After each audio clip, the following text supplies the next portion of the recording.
표지 그리스도인답게 살기 말씀 묵상 그 밑에 6줄 기록되어 있는 거 그거를 같이 읽겠습니다. 하나님의 은혜로 예수 그리스도를 믿음으로써 구원받아 하나님의 자녀요 그리스도의 사람이 된 사실을 성령의 도우심으로 성경적으로 확인하여 정리하고 기록된 66권 성경 말씀이 삶으로 이어지도록 말씀 묵상의 방법을 배우고 그 틀을 연습하여 오늘날 삶의 일상과 인격에서 그리스도인답게 살도록 훈련한다. 아멘. 그 문장이 꽤 길죠. 근데 이 문장 안에 우리가 이 말씀 묵상 두 번째 학기, 양육반 두 번째 학기 공부하려는 내용이 이 문장에 사실은 다 압축돼서 담겨 있습니다. 맨 마지막 부분만 잠깐 보면 일상과 인격에서 그리스도인답게 살도록 훈련한다. 이런 축복이 이번 학기 우리 양육반 훈련받는 우리 모두에게 함께하기를 바랍니다. 그 밑에 우리 교회 비전 문장이죠. 다 같이 읽어보겠습니다. 하나님 말씀의 거룩한 리더십으로 그리스도인의 삶과 세계를 변화시킨다. 아멘. 자, 넘기셔서요. 2페이지 1과. 자, 1과의 주제는 말씀 묵상은 성경에서 가르치고 명령하는 것입니다. 자, 이게 1과의 주제입니다. 여러분들이 매번 훈련하실 때마다 제일 첫 번째는 삶을 나누며 이런 게 공통적으로 다 들어가 있습니다.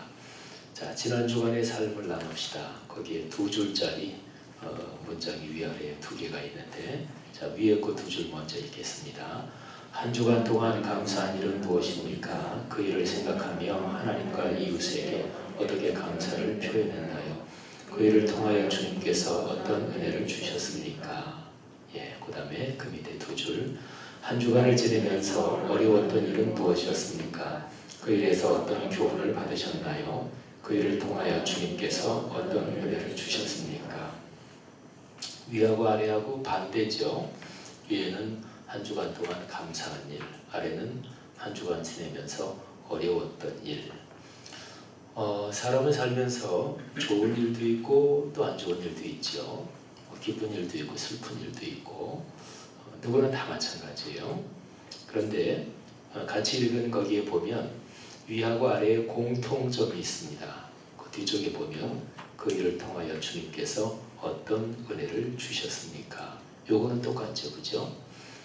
그러니까 그리스도인은요, 좋은 일뿐 아니라 안 좋다고 생각되는 일, 거기에서도 은혜를 받는 거예요. 그러니까 생각해 보세요. 사람은 살면서 기쁜 일도 있고 슬픈 일도 누구에게나 있거든요. 또 좋은 일, 내가 생각하기에 좋은 일, 근데 안 좋다고 생각되는 일도 누구에게나 있거든요. 좋은 일이 생길 때는 누구나 다 기분이 좋아요. 또 행복하고. 근데 안 좋은 일이 생길 때 이때 어떻게 반응하느냐, 그게 사실은 사람이 행복하게 살 수 있느냐, 그걸 결정하는 거죠. 근데 그리스도인은 살면서 생활을 묵상합니다. 생활 중에 일어나는 일을 묵상하는 거예요. 그러면 지금 내가 생각하기에 왜 일이 닥쳤지? 또 이 일이 이 일 때문에 힘들어 죽겠네. 근데 그것도 이렇게 묵상하면 거기에 담긴 주님의 뜻을 깨달을 수가 있습니다. 이걸 가리켜서 생활 묵상이라고 그래요.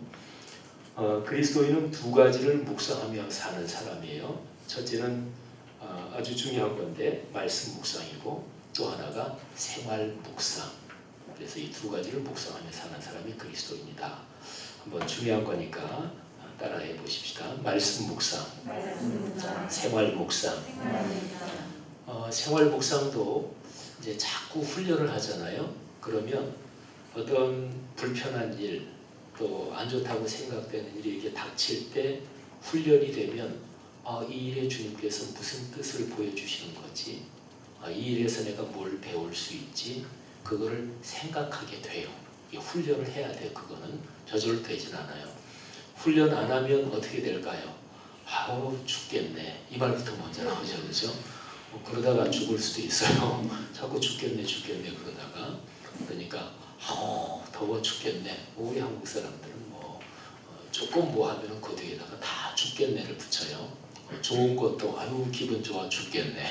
기분 얼마나 좋으면 죽을 것 같이 기분 좋은지 모르겠지만, 근데 어쨌든 습관이 그런 거예요. 그래서 자꾸 생활을 묵상하는 습관을 가져야 돼요. 그러면 화가 나는 일이 있고 또는 분이 막 차는 일이 있을 때도 주님께서 이 일에서 뭐를 가르쳐 주시는 거지, 내가 여기서 뭐를 배워야 되는 거지, 이렇게 자꾸 묵상하게 되는 거죠. 자, 우리 교회 비전 선언문 암송하기 우리 아까 이제 했으니까 오늘 넘어가고요. 9줄 문장 선포하기, 거기에 9줄 문장 우리 선포하며 읽겠습니다. 시작. 다음과 같은 얘기를 들어보셨나요? 당신은 하나님의 걸작입니다. 당신은 사랑받기 위해 태어난 분입니다. 하나님은 당신을 사랑하십니다. 당신의 미래는 갈수록 좋아질 것입니다. 하나님은 당신을 위하여 놀라운 계획을 가지고 계십니다. 우리 교회 공동체를 통하여 당신은 축복과 기적을 체험할 것입니다. 하나님은 오늘 당신과 함께 계십니다. 바로 오늘 말입니다.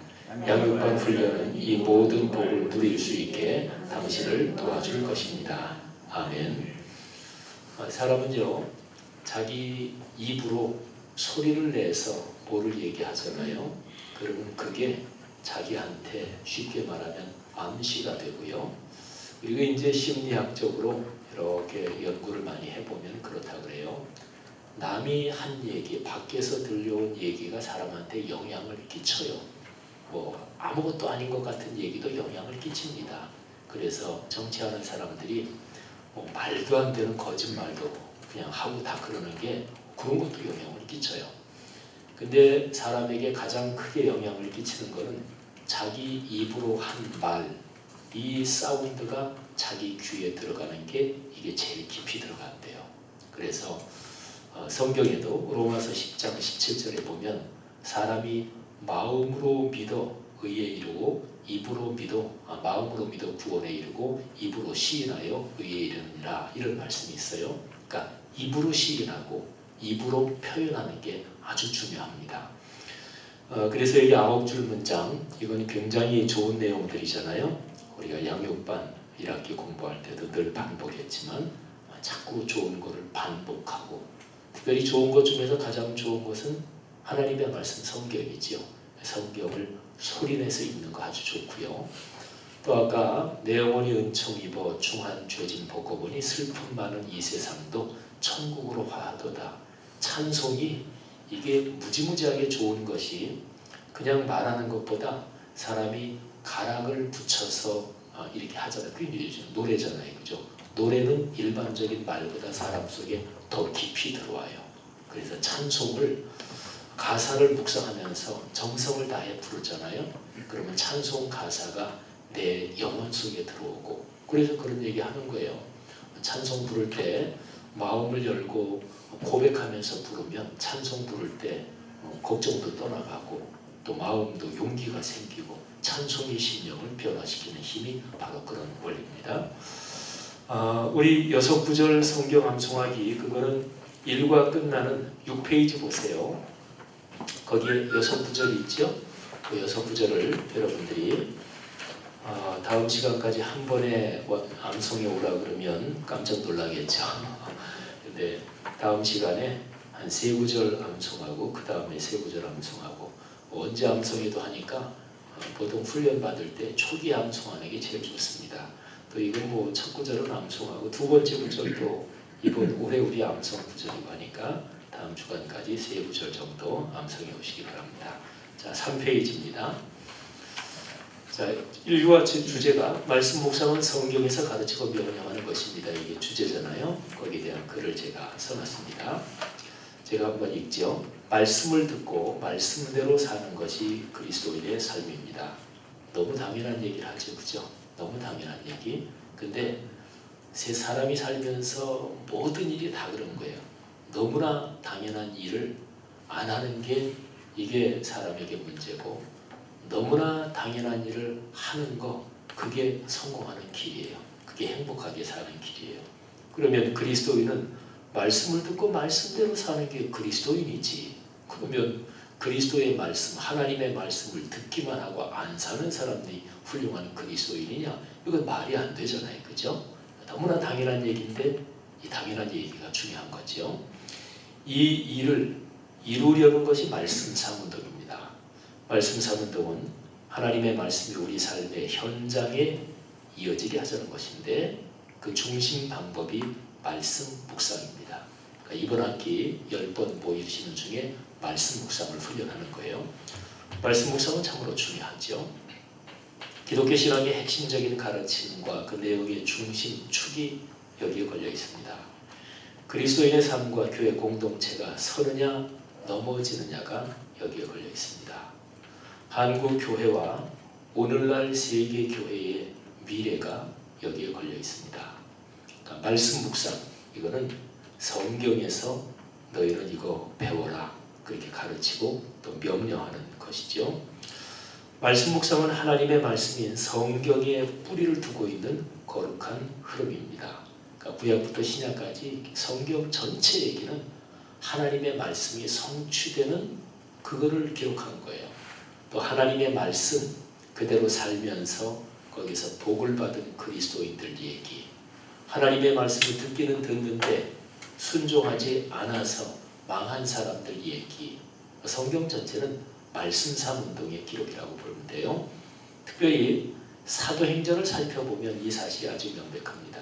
사도행전은 말씀이 성령의 개입으로서 삶의 현장에서 작동된 역사, 교회의 현장에서 작동된 역사를 기록하고 있습니다. 말씀 묵상이 삶의 뿌리를 내릴 때 그리스도인 개인과 교회와 가정이 하나님의 복을 누리며 더 나아가서 우리가 사는 사회와 오늘날의 세계를 하나님의 뜻에 따라 변화시킬 수 있습니다.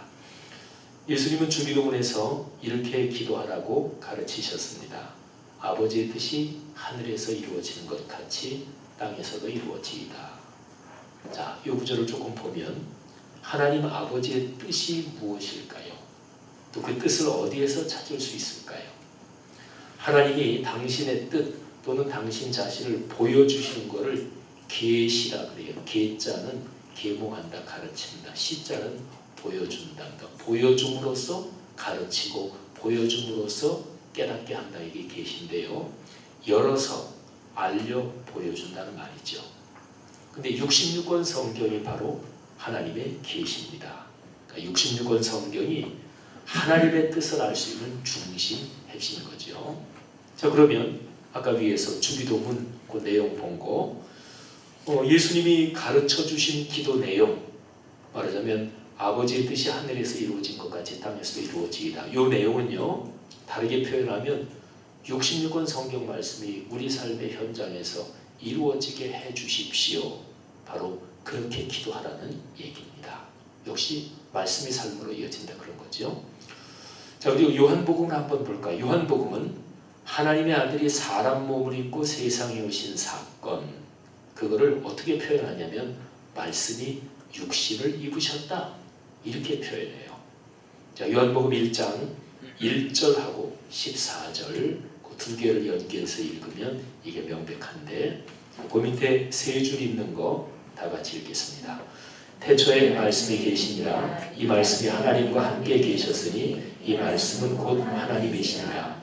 말씀이 육신이 되어 우리 가운데 거하심에 우리가 그의 영광을 보니 아버지의 독생자의 영광이요 은혜와 진리가 충만하더라. 아멘. 그렇죠. 태초에 계신 말씀, 그 말씀이 하나님과 함께 계셨는데 그 말씀이 곧 하나님 그분이셔요. 근데 그 말씀이 육신이 돼서 우리 가운데 오셨다. 그러니까 말씀이 삶이 된다. 역시 그런 메시지를 말씀하고 있는 거죠. 예수님이 세상에 오신 목적, 하나님의 말씀이 삶의 현장에서 이루어지게 하시려는 것, 이겁니다. 그리스도인은 하나님의 말씀을 삶으로 살아내는 사람들, 그걸 그리스도인이라고 그래요. 교회 공동체, 바로 말씀을 삶으로 살아내는 그 일에 헌신하라고 교회가 세워진 겁니다. 그걸 가리켜 교회라고 하죠. 자, 이런 말씀을 드리고 그 뒤로 하나 넘겼어요. 우리가 이제 한 학기 동안 구체적으로 말씀 묵상을 어떻게 하는지 거기에 대해서 배울 텐데요. 자, 자, 말씀 묵상에서 아주 중요한 것 4가지를 먼저 한번 서론적으로 우리가 기억해야 되겠어요. 자, 말씀 묵상이라는 것을 어떤 시각으로 봐야 되느냐, 또 말씀 묵상의 목표가 뭐냐, 또 말씀 묵상을 하려면 우리가 투자를 해야 되는데 뭐를 어떻게 투자해야 되느냐, 그리고 말씀 묵상을 계속 평생 살면서 계속 하려면 중요한 게 뭐냐면 묵상한 거를 서로 나누는 그런 마당이 있어야 된다. 이때 이거를 제가 짤막하게 말씀드리죠. 우선 첫 번째로 말씀 묵상 어렵지 않습니다. 이건 진짜로 하는 얘기예요. 말씀 묵상을 훈련하는 방법은 굉장히 여러 가지입니다. 근데 이렇게 훈련해도 돼요. 이번 학기에 이런저런 거를 많이 배우는데 사실은 이거 전혀 하지 않고요. 전혀 하지 않고 그냥 같이 만나서 결심만 좀 진지하다면 성경 마가복음 또는 요한복음 또는 에베소서 어떤 거 하나 펴고 그리고 하루에 한 서너 절, 4대절씩 그렇게 단순하게 그냥 읽고 이 뜻이 뭐지? 또 이 말씀이 나한테 주는 가르침이 뭐지?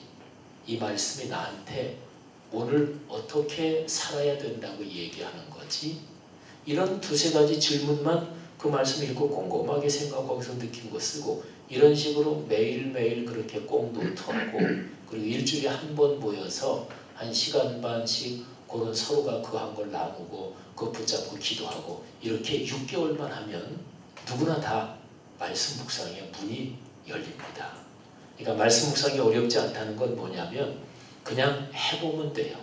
그런데 말씀 묵상을 이렇게 하니까 더 효과적이더라, 이렇게 하니까 더 잘 되더라, 그 방법을 배우면 당연히 좀 더 빠른 시간에 더 깊이 훈련될 수 있죠. 어쨌든 중요한 거 말씀 묵상은 절대 어렵지 않다. 이거를 잘 생각하셔야 돼요. 그 다음에 2번째 말씀 묵상을 왜 하느냐, 목표가 뭐냐, 그거는 하나님의 임재와 현존 가운데 사는 것입니다. 하나님의 임재와 현존을 좀 더 간단한 말로 표현하면 하나님 손 붙잡고 동행하는 거예요.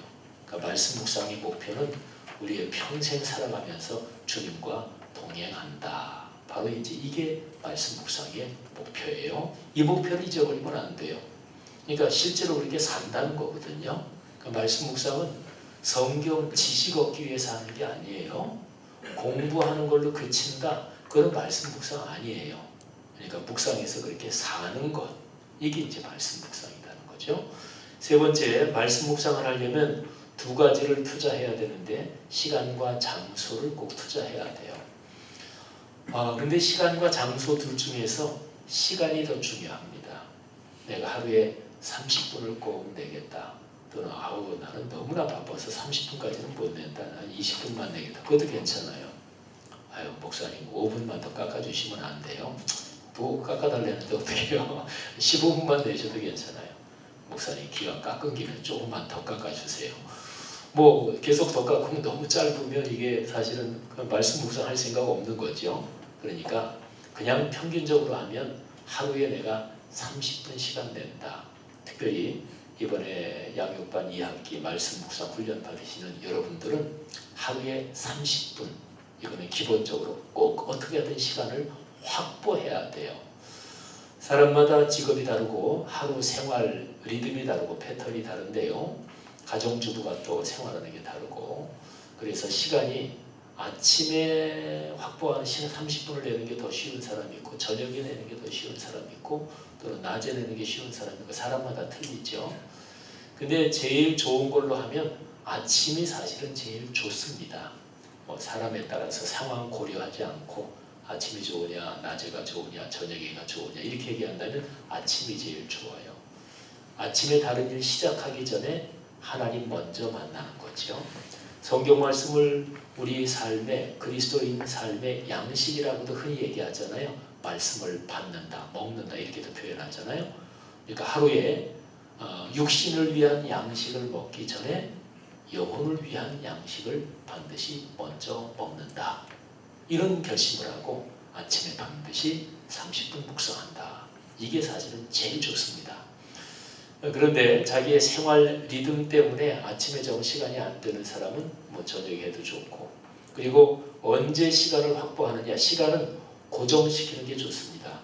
오늘은 아침에 하고 내일은 가만히 보니까 아침에 시간이 없을 것 같아. 그러면 저녁 때 하고 모레는 왜 아침 저녁 시간이 다 없네. 낮에 그냥 어떻게 시간이 비면 좀 하지. 그러면 말씀 묵상 못해요. 중요한 일은 그거를 먼저 놓고 다른 거를 거기에 맞추는 게 그게 중요한 일이잖아요. 그죠? 그러니까 말씀 묵상은 하나님 만나는 거거든요. 하나님 만나니까 중요하잖아요. 그러니까 말씀 묵상의 시간은 고정시키고 내 삶의 다른 시간 일정을 말씀 묵상 시간을 고정시켜 놓고 그 다음에 거기에 맞추는 게 이게 중요합니다. 대개 시간을 그렇게 고정시키고 투자를 하면 장소는 뭐 대개 거기에 따라오죠. 그죠? 아침에 한다 그러면 뭐 집에서 하겠지 뭐 어디 가겠어요. 그죠? 그러니까 시간을 투자하는 게 꼭 필요하다.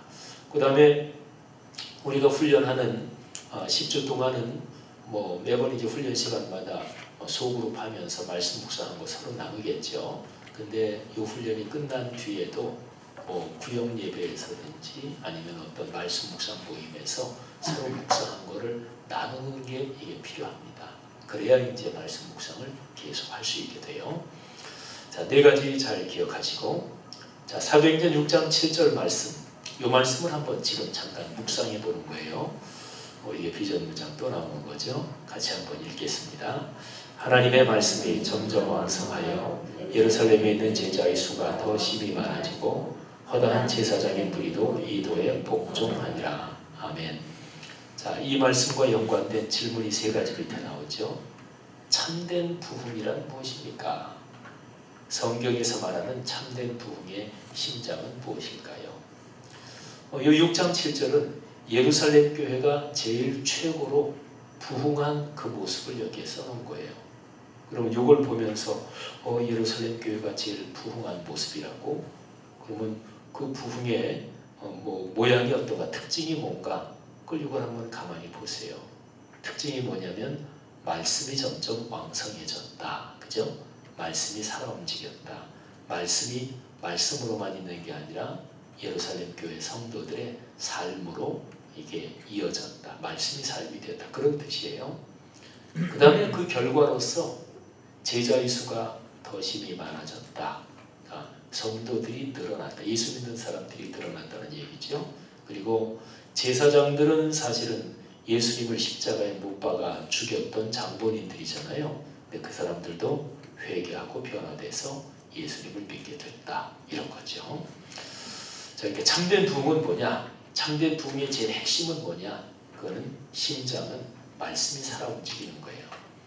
그래서 두 번째 질문, 참된 부흥의 심장, 그거는 말씀이 살아 움직이는 거고, 그리고 예수 믿는 사람이 늘어났다, 신자 수가 늘었다, 교회 외적 규모가 커졌다, 그거는 말씀이 살아 움직임에 따라서 거기에 따라오는 결과라고 얘기할 수가 있습니다.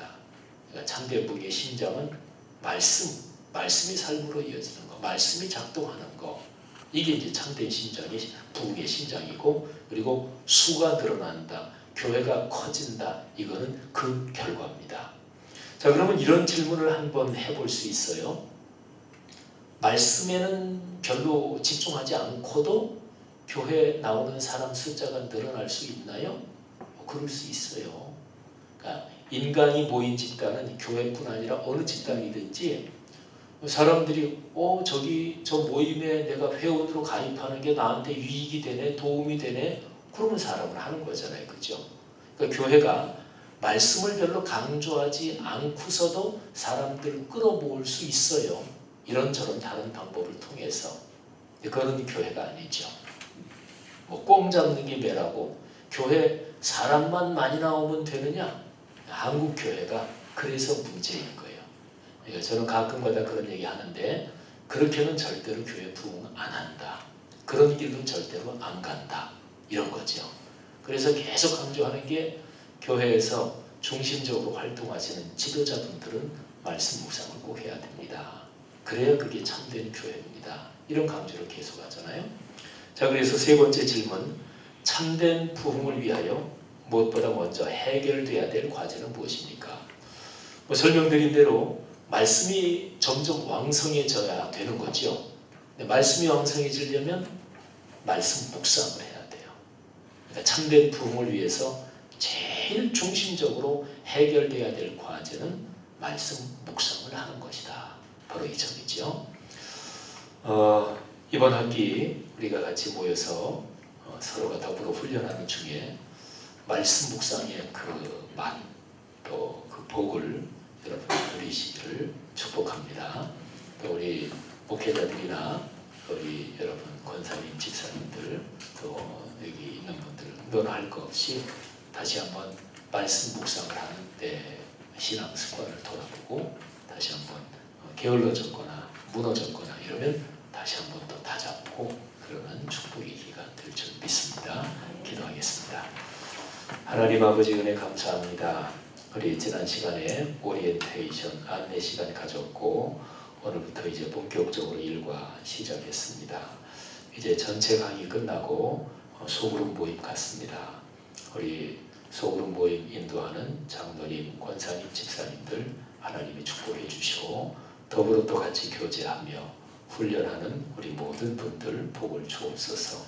또 말씀삼 성경대학 전체적으로 섬기시는 강한일 목사님 또 우리 박 목사님 축복해 주옵소서. 감사합니다. 소그룹 모임에 큰 은혜가 임하게 하옵소서. 예수님 이름으로 축복하며 기도 올립니다.